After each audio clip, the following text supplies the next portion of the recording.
So I want to share a story.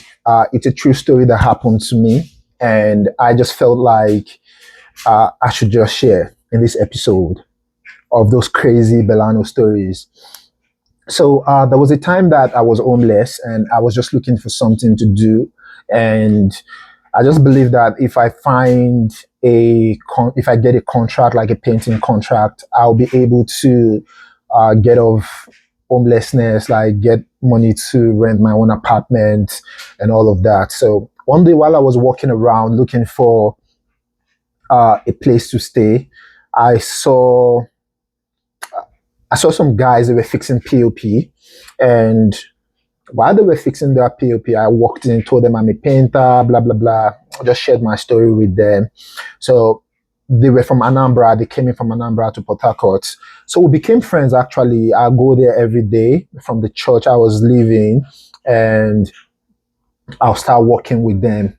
I'll join them in the morning. They will buy akara and bread for me. So that made me actually didn't miss going there because I got my breakfast and dinner there, my early dinner. So before I knew, I moved in with them and I started living with them. After they finished their job, they moved out. They went back to Anambra. I was thinking that I was going to get the painting job to paint that place and the paint production, but the person did not give me the job.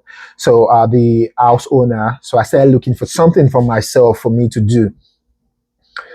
While I was there, there's this building across that house.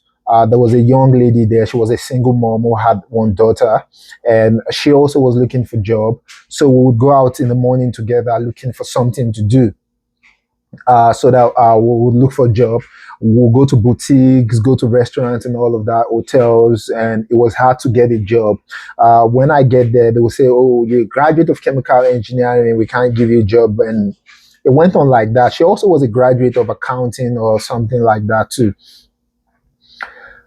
One day we got a job in a hotel around GRA, and I told the hotel owner I could make soap and cleaning agent, hand wash, bleach, whatever it needs to clean. The cleaners will be needing. So he employed me. She got a job in the kitchen as a kitchen assistant or something like that. And when we started the job, the first week we heard people talking about the hotel owner not paying salaries and all of that. I thought ours is going to be different, and at least we have a place we can stay now. One of the guys who worked with me, since they made me the cleaner head of the cleaning department, the guy knew a lady who sold akara and bread, and I would go there every morning. She would give us, hoping that we will pay at the end of the month when we get our salary. So something funny happened. We started hearing I started hearing that some of the boys who worked under me, they wanted to rob that place, like steal TV and all of that, because they've heard, not just they've heard, while I was there, I'll see people come in to ask for their salary. They've been fired. And I was a little bit concerned, but I was like, make my tongue just reach now. Do you understand? So it got to my, uh, okay, let me backtrack a little bit.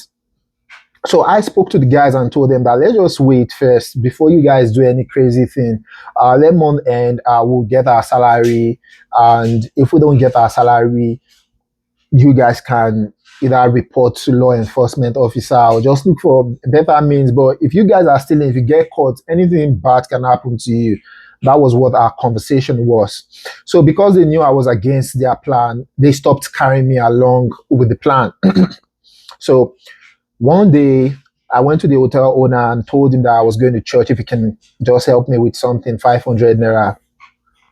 I was living in the hotel now because of transportation, going to that my own computer building and coming back. So I was living in the hotel. So I still go to church, and I was going to the Hilltop Church at that Iwofe Road. So I came to the owner and he gave me 500 naira. I went to church. When I got back from church, the hotel owner was like, the security guard, not the hotel owner, the security guard was like, oh, Oga say make you know, make you now all the cleaners shouldn't sleep in the hotel tonight. I was like, why? He said he doesn't know, but that's what Oga said. I said, okay.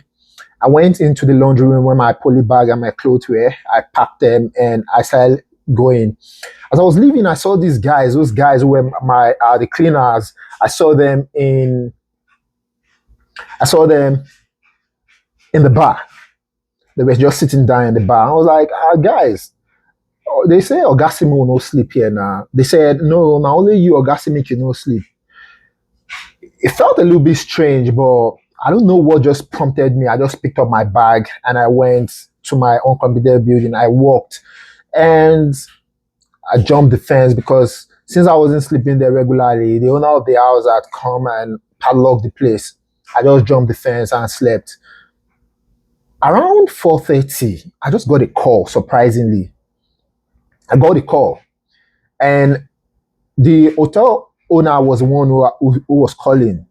I was shocked because he had never called me before. He had never. So I picked and I was like, boss. And he said, where am I? I told him I'm just waking up, but I'll soon start preparing to come to work. He said, okay, that when I come, we need to talk. I said, okay, that I'll start preparing. I pulled up my clothes. Normally, I know I'll bath in the hotel. I just pulled up my clothes. I checked the time. It felt wet to me, but I didn't really think that something had happened. I started trekking down to work. It took me about 30 minutes and I got there. While I was getting close to the building, I saw a lot of people on the streets. And I was a little bit scared that what's happening. I walked into the building and I saw the man sitting down on a chair with people surrounding him with a bottle of whiskey. And I got there, I greeted him. He didn't respond. I greeted him again and he told me to kneel down. I was like, kneel down for what? I knelt down, and when I knelt down, he picked up the bottle, broke it, and said, I need to confess what I was planning with the other guys. I was like, planning what? He said, so I didn't know that they were going to rob him that night. I was like, if I knew they were going to rob him, will I come down here? I'll be halfway to Lagos or even far away where nobody was going to see me. And people were like, go confess now. People were shouting. Some people wanted to start beating me and stuff like that. Some boys were like, no, maybe they not touch him. If he's still him, if I no come here today. And it went on like that. And while we were talking, some army guys and police came in Elox and they interrogated me. I explained all the story. And one just came in who was their boss and told me that he's 100% sure I never did it based on the timeline and how the story unfolded. And the hotel owner was still pretty much angry and he said, if I don't confess now, he's going to stab me if I don't count 1, 2, 3. That he's an Agboni man, he's going to kill me, nothing's going to happen, blah, blah, blah, blah. And it went on like that. He picked up this, what's it called? And he said, 1, 2. I told him I did not. I was just in tears. Kata was coming out from my nose and all of that. I can remember that day. I can. It was crazy.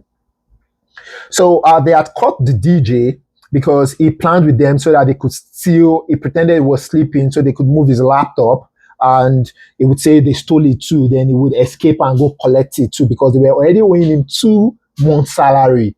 But he was scared to kind of like join them to escape when they made that plan. They stole some plasma, some things, just some things, threw it around wrapped it in what's it called, towels, hotel towels, and threw it around the fence, across the fence. So I pleaded that I did not know anything. And some people came in and pleaded with me also that they are not sure I was involved. And I walked. The story died down. I don't know what happened later, but the man said he was going to make sure he catch those boys who did those things, the 3 boys. And for me, I still worked there for about 1 month plus. I never got paid till date, except maybe he's going to pay me tomorrow. But to date, till today, he never paid me that 2 month salary. And when I knew, I just saw the pattern that I don't feel this guy is going to pay me too. So I told him that I should please, even though it's half of the money, because I got a driving job and I needed money to do my driver's license. He said he has not been able to recover the money from what my colleagues stole, and he's not sure he'll be able to pay money now and all of that. So I just quit the job. So that's one of my crazy ordeals and how God saved me from debt way back in 20, I'm not sure the year. I think it's 2014, 2015. This happened in Port Harcourt around GRA. So that's my story. If you enjoy my story and you want to hear some crazy stories about life experiences about me, I'd like you to subscribe to my channel. You can share these stories with me and just share my story.